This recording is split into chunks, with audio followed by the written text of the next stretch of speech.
아멘. 오늘 말씀은 제자의 길이란 제목을 가지고 같이 은혜를 나누고자 합니다. 오늘은 청년주일입니다. 오늘 5월 셋째 주일은 한국교회가 청년주일로 지키는 주일입니다. 교회에서 가장 중요한 것이 무엇입니까? 사실 건물도 조직도 사회 봉사기관도 중요하지만 가장 중요한 것은 결국에는 사람입니다. 하나님이 원하시는 사람, 하나님의 마음에 드는 사람이 중요한 것입니다. 특히 요셉 같고 디모데 같은 젊은이가 필요합니다. 그런 청년들의 순수하고 열정적인 헌신이 교회에는 꼭 필요한 것입니다. 초대교회는 바로 청년의 모습과 같은 교회였습니다. 용광로와 같은 성령의 역사로 교회는 고난 중에도 생기가 넘쳐났습니다. 베드로 사도는 성령 강림 사건 직후에 놀라워하는 사람들을 향해 선지자 요엘의 예언을 인용하여 설교를 하였습니다. 사도행전 2장 17절의 말씀을 인용하였는데요. 하나님이 가라사대 말세에 내가 영으로 모든 육체에 부어주리니 너희 자녀들은 예언할 것이요 너희 젊은이들은 환상을 보고 너희의 늙은이들은 꿈을 꾸리라 말씀했습니다. 하나님의 영을 받은 사람은 어린 나이에도 불구하고 예언을 할 수 있고 젊은이들이 환상을 보며 비록 세상에서 아무런 소망을 둘 수 없는 노인일지라도 꿈을 꿀 것이라고 말씀했습니다. 오늘 우리 말씀을 통하여 우리 청년들과 청년됨의 의미를 깊이 묵상하시는 귀한 시간 되시기를 간절히 바랍니다. 여러분은 어떤 사람이 몇 세까지가 청년이라고 젊은이라고 생각하십니까? 청년의 기준이 결혼하지 않는 사람이 청년입니까? 나이로 따질 수 있을까요?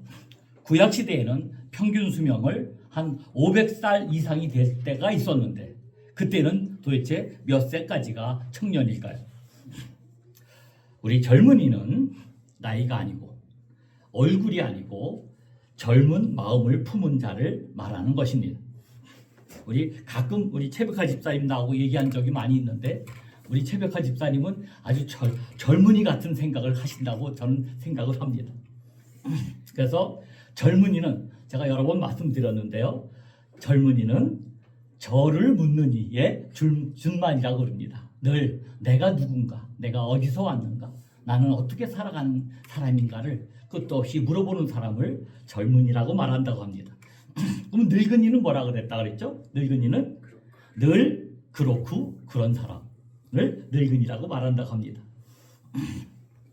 오늘 함께 하신 모든 분들이 늘 그렇고 그런 늙은이가 아니고 여러분 모두가 진정한 젊은이로서 예수님이 부었던 그 간절한 꿈, 이 죽어가는 세상을 제자들과 함께 하나님 나라로 변화시키려는 그 꿈을 예수님과 함께 공유하시는 귀한 시간이 되었으면 좋겠습니다. 예수님은 공생애를 제자들을 부르면서 시작하셨습니다. 나를 따라오면 사람 낚는 어부가 되게 하리라 그렇게 말씀하시면서 제자들을 부르셨습니다. 예수님의 제자로 부름받은 그런 자들은 자신이 가진 모든 것을 버려두고 주님을 따랐습니다. 부름을 받아 따라간 그들은 예수님의 제자로 정말로 큰 은혜를 누리며 그 이름이 영원히 빛나는 정말 놀라운 축복을 받았던 것입니다. 우리 현대를 살아가는 우리가 예수님의 제자로 부름받는 길은 무엇이며 예수님의 제자로 인정받고 살아갈 수 있는 길은 과연 무엇인지 오늘 이 시간을 통해 깨닫고자 하는 것입니다. 하나님께서는 전능하신 분이십니다. 그래서 하나님은 사람이 없어도 얼마든지 당신의 때에 원하시는 일들을 마음껏 이루어 가실 수 있으신 분이십니다. 그러나 하나님은 사랑이시기에 혼자 일을 하시는 것을 기뻐하지 않으시고 그 사랑의 대상을 찾으십니다. 그래서 삼위일체 하나님께서는 당신의 사랑을 누릴 대상인 온 우주와 생명체들과 사람들을 태초에 만드셨던 것입니다. 마찬가지로 참 하나님이신 예수님께서는 이 땅에서 홀로 살아가지 않으셨습니다. 얼마든지 마음 편히 혼자 지내고 자유롭게 다니시며 하나님의 나라의 복음을 전하실 수 있으셨지만 손해와 불편을 감수하시면서까지 사람들과 더불어 공동체를 이루며 함께 살아가셨습니다. 그렇게 예수님과 함께 가장 가까이 지내며 말씀을 듣고 살아갔던 사람들을 우리는 그런 사람들을 가리켜 제자라고 부릅니다.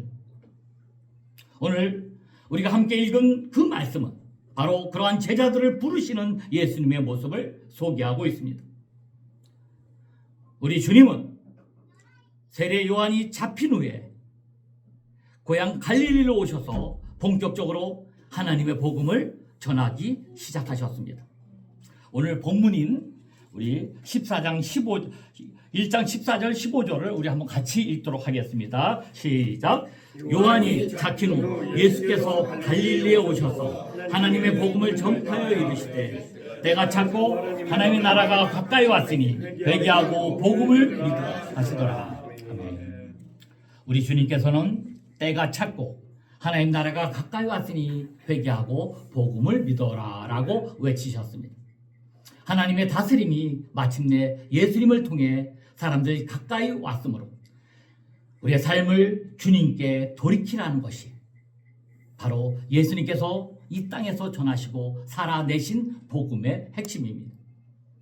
그리고 이러한 복음을 구체적으로 함께 실현할 제자들을 갈릴리 호수에서 찾기 시작하셨습니다. 바로 베드로와 안드레 이 형제 그리고 야고보 요한의 형제였습니다.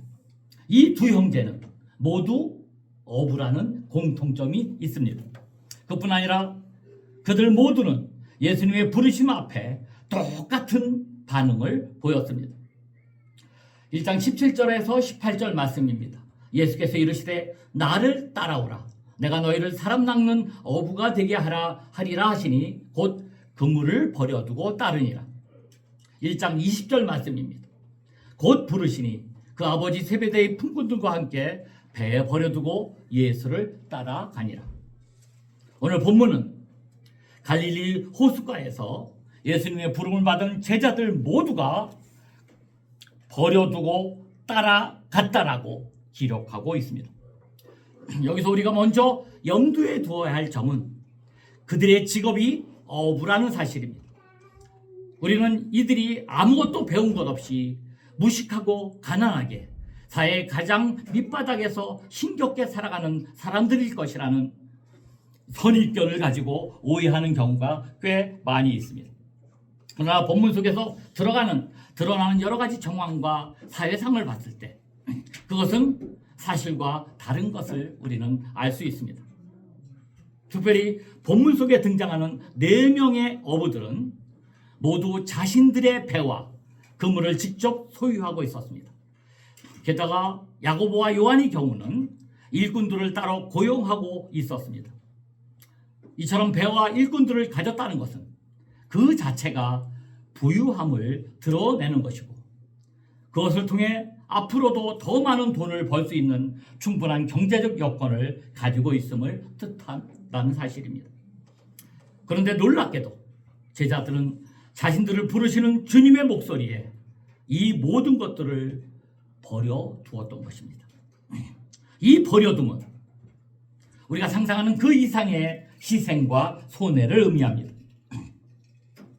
예를 들어 여러분이 일하는 회사에서 갑자기 퇴직당했다고 생각해 보시기 바랍니다.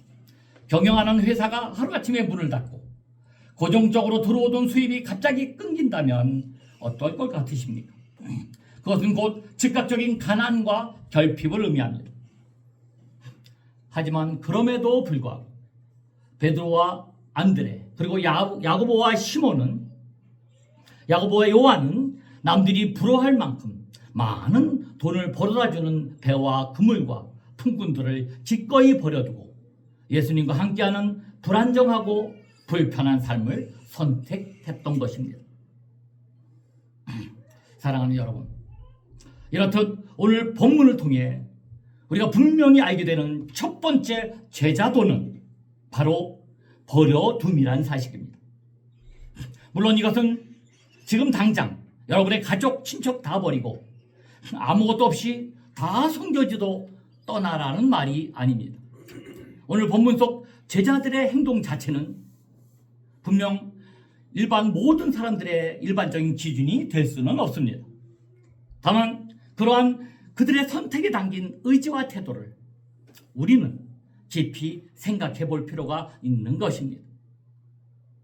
하나님 나라의 복음과는 반대되는 불의와 부정들로부터 얻는 편안함보다 예수님의 뜻을 따르며 겪는 불편함이 우리를 참으로 살리고 평화롭게 한다는 진리를 항상 우리는 명심해야 하는 것입니다. 주님을 따르기 위해 배와 그물과 재산을 버렸던 제자들의 결단을 통해 우리가 진정 배우고 따라야 할 것은 무엇일까요? 주님을 위해 내가 할 수 있는, 여러분이 할 수 있는 버려둠은 무엇일까요? 여러분, 한꺼번에 많은 것을 버리기는 어렵더라도 우리 모두 한 걸음씩만이라도 주님을 위해 작은 희생과 손해, 불편한 삶을 실천하는 것입니다. 우리가 가진 것들을 주위에 약하고 어려운 이웃들과 조금씩 나눈 연습을 하는 것입니다. 그뿐만 아니라 도움을 필요한 다른 사람들과 함께 보내는 시간들을 조금씩 떼어내 보시기 바랍니다. 그리고 많은 사람들이 편하게 동조하는 불의에서 벗어나 정의와 공평의 길을 향해서 한 걸음씩 내디뎌 보시기를 바랍니다. 그러한 작은 버려둠들이 한데 모일 때 우리는 비로소 예수님의 제자들이 선택한 진리의 여정에, 제자들의 여정에 동참할 수 있기 때문인 것입니다. 마가복음 9장 41절입니다. 누구든지 너희가 그리스도에게 속한 자라 하여 물 한 그릇이라도 주면 내가 진실로 너희에게 이르노니 그가 결코 상을 잃지 아니하리라. 주님의 이름으로 물 한 그릇이라도 주라 하십니다. 전 재산을 바치지는 못해도 물 한 그릇이 없어서 못할 사람은 여기 중에 아무도 없습니다. 주를 위한 우리의 작은 희생, 내려놓음, 불편함의 실천이 주님이 말씀하신 제자도의 시작, 버려둠의 시작일 수 있는 것입니다. 여러분, 이를 마음에 새기며 실천에 옮기시길 간절히 바랍니다. 마음만 먹지 마시고 이 시간 구체적으로 생각해 보시고 행동에 옮기시길 바랍니다. 주여, 내가 내려놓을 것이 무엇입니까? 주여, 내가 주님을 전해야 할 가난한 이웃은 누구입니까? 겨자씨만한 믿음이 산을 옮길 수 있다라고 주님은 말씀하십니다. 겨자씨만한 믿음의 실천, 시작이 제자로서의 삶을 살 수 있는 기적의 시작이 되는 것입니다. 두 번째로 우리가 본문을 통해 발견할 수 있는 제자들의 행동은 예수님을 만난 후 자신의 소유를 버려두기만 한 것에 그치지 않았다는 것입니다. 우리가 읽은 본문 18절과 20절 모두 제자들이 예수님을 버려두고 따라갔다라고 기록하고 있는 것입니다. 버려두고 따라갔다. 제자들이 지금껏 누렸던 안전한 모든 삶의 울타리를 버려두었다는 것. 이 자체만으로도 우리가 앞서 살펴본 대로 굉장히 용기 있는 선택이었습니다. 그런데 그뿐 아니라 앞으로도 한번 왕창 버려두고 끝난 것이 아니라 계속해서 주님을 따라 그분과 함께 따라간다는 것은 그 이상의 어마어마한 결단이자 헌신이란 사실입니다. 그것은 곧 반복적이고 일상적인 버려둠의 연속을 뜻하기 때문입니다.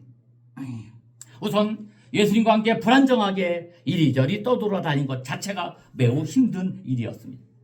게다가 예수님을 향해 몰려든 많은 무리의 사람들을 맞이하고 질서를 정리한다는 것, 무척 어렵고 피곤한 여러 일들을 감당해야 했습니다. 게다가 주님의 존재 그 자체가 당시 힘있고 돈 많은 기득권들을 불편하게 하는 것이었기에 예수님의 제자로서 그게 제자로 공개적으로 알려진다는 것은 상당한 위험을 감수한 일이었습니다.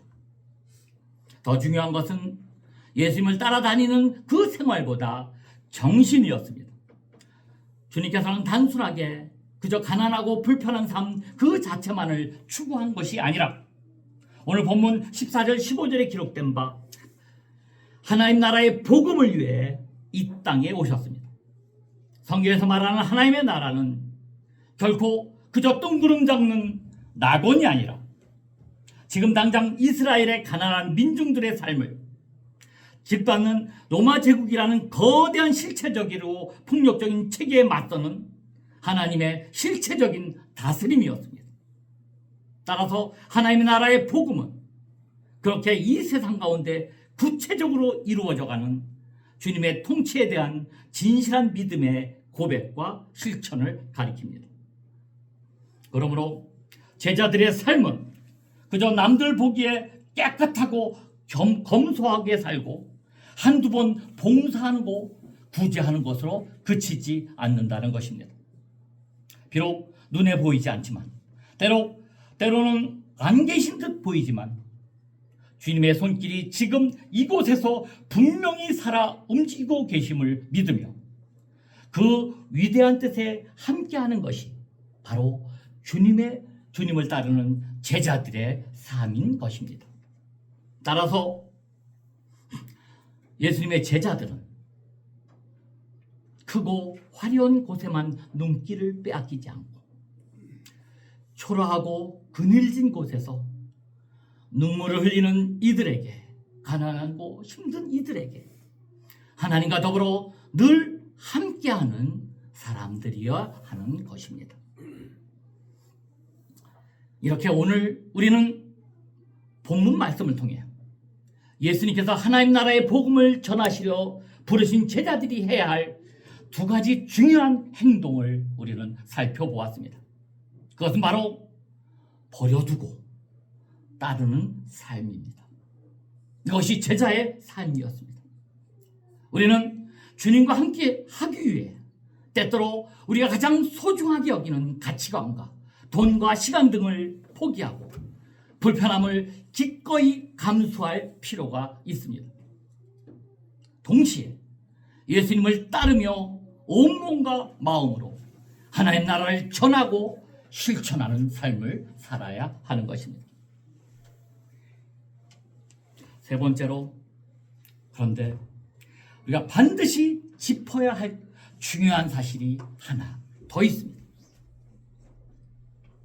옛날 우리의 조상들과 마찬가지로 그 시대 이스라엘에서는 제자들이 먼저 스승을 찾아가는 것이 보편적이었습니다. 하지만 우리 예수님은 본인이 직접 제자들에게 나타나 보이시며 제자들을 찾아가서 제자들을 부르셨던 것입니다. 따라서 앞서 살펴본 제자들의 버려두고 따름은 그러한 부르심에 대한 응답이었습니다. 그렇다면 주님은 과연 어떠한 이유로 그 어부들을 제자들로 삼으셨을까요?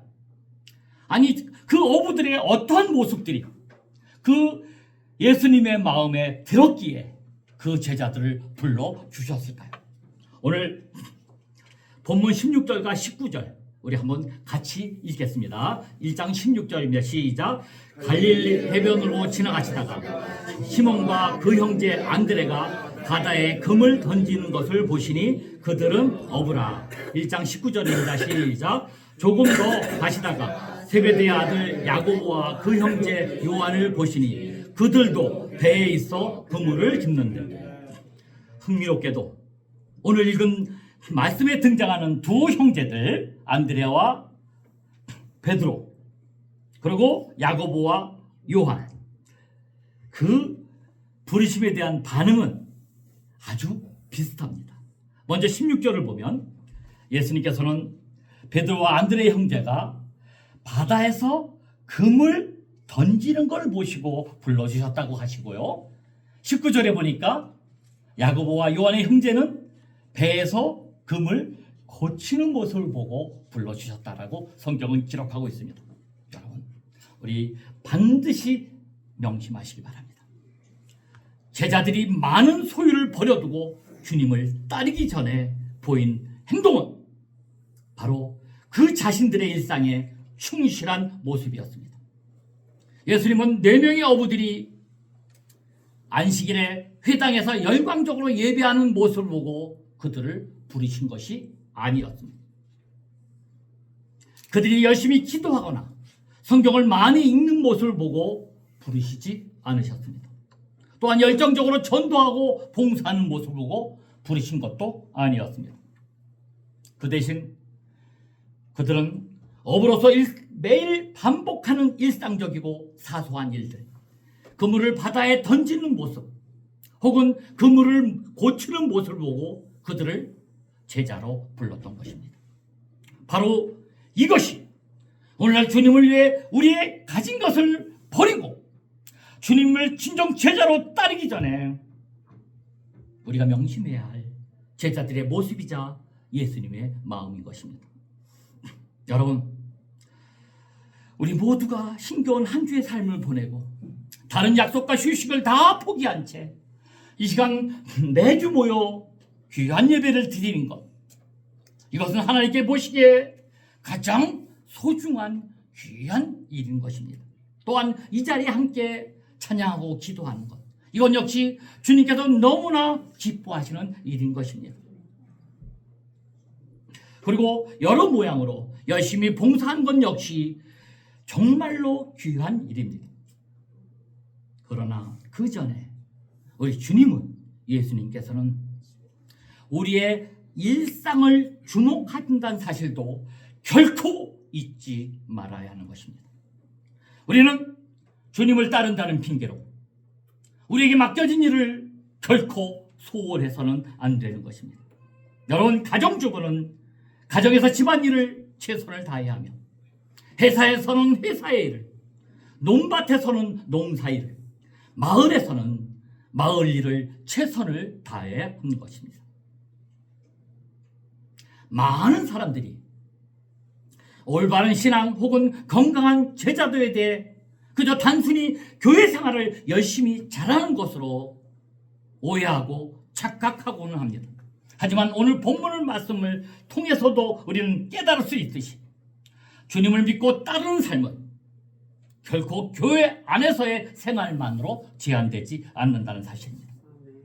하나님은 너무나 당연하게도 교회만이 아니라 우리의 일상의 시간과 모든 공간을 다스리시는 전능하신 하나님이십니다. 따라서 우리의 삶의 진정성과 성실함 역시 항상 교회를 넘어 가장 사소한 생활 속으로도 이어져야 하는 것입니다. 하나님은 우리를 향해 눈길을 주실 때 교회에서의 모습만 보지 않으시고 가정에서 부모님과 자녀들, 그리고 형제 자매들에게 어떻게 하시는지 우리의 삶의 모습을 지켜보십니다. 주님은 우리의 예배의 모습만 보지 않으시고 직장에서, 가정에서, 학교에서, 마을에서의 행동을 지켜보고 계신다는 사실입니다. 따라서 여러분, 당장 여러분 곁에 앉아있는 가까운 이들을 하나님의 사랑으로 섬기며 여러분의 일상을 소중히 가꾸지 않는다면 주님의 부르심은 여러분과 저와 아무런 상관이 없게 될 수도 있다는 사실입니다. 오히려 아무리 대단한 것들 모두 다 버리고 거창하게 예수님을 따른다고 해도 여러분과 저의 하루하루의 삶을 등한히 여긴다면 그것은 도리어 하나님 나라의 복음을 더럽히고 일끌어드린다는 것임을 우리는 명심해야 할 것입니다. 여러분, 우리의 전능하신 하나님은 우리들 없이도 사람들 없이도 얼마든지 일하실 수 있습니다. 그러나 하나님은 사랑 자체이시기에 우리가 주님께 나아가기 전에 먼저 우리에게 찾아오셨습니다. 그러므로 우리 온 마음의 귀를 언제나 주님께 바짝 기울이며 주님이 우리를 부르실 때 하나님 나라의 복음을 위해 기꺼이 버려두고 주님을 따르시는 여러분 되시기를 주님의 이름으로 간절히 축원드립니다. 그리고 그 전에 우리가 늘 만나는 가장 가까운 사람들부터 우리가 항상 하는 일상들을 통해 우리가 가까이 만나는 모든 사람들을 통해 그 행동들을 통해 주님의 눈에 기쁨이 되시기를 주님의 이름으로 간절히 축원드립니다. 그리하여 이 시대의 올바른 제자들로서 예수님과 함께 하나님의 다스림과 은혜와 평화를 널리 전하는 여러분 모두가 되시기를 간절히 소망합니다. 여러분, 제자로서의 삶과 길을 가시는 저와 여러분 되시기를 모두가 되시기를 예수 그리스도의 이름으로 간절히 축원드립니다. 네, 기도하십니다. 하나님 나라의 복음을 위해 우리가 집착하고 욕망하며 의지하는 모든 것을 버려두고 주님을 따라가는 우리가 모두가 될 수 있도록 인도하여 주옵소서. 그리고 우리에게 주어진 작은 것들을 더욱 소중히 지키며 가꾸며 일상 가운데 주님의 뜻을 실천하는 우리가 되게 인도하여 주옵소서. 우리를 사랑하사 우리의 삶의 자리로 찾아오신 예수 그리스도의 이름으로 간절히 기도했사옵나이다. 아멘. 우리 312장 한 장 하시겠습니다.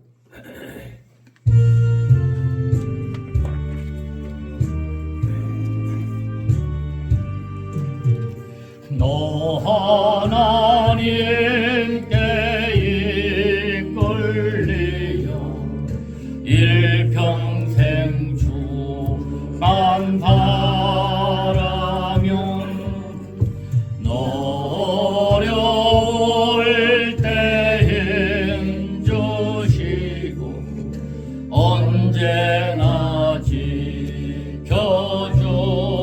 지켜주시리 주 크신 사랑 믿는 자 그 반 위에 서리라 너 설레는 맘 가다듬고 희망 좀 기다리면서 은혜로 신 주의 뜻과 사랑에 만족하여라 우리를 불러주신 주 마음에 선하신다 주 찬양하